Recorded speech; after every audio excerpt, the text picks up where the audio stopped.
Döndüm daldan kopan kuru yaprağa, seher yeni dağıt beni, sür beni size. Götür tozlarını buradan uzlara. Erkekler de yarın çıplak ayağına sür beni.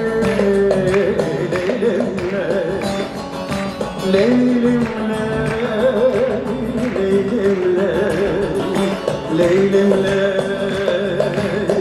Bütün elleri görmek istiyoruz.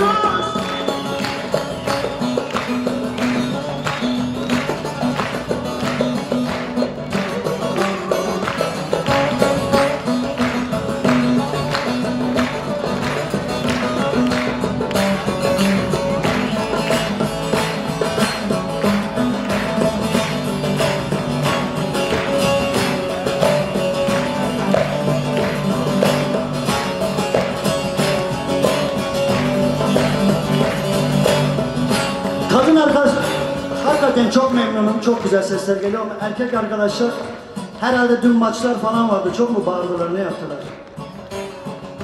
7 yıldır uğramadım yurduma, ses gelsin.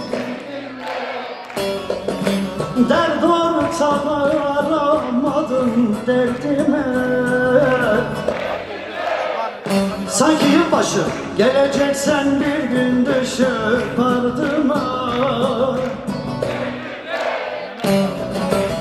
Ay bir yandan sen bir yandan sar beni. Leylimle, leylimle, leylimle,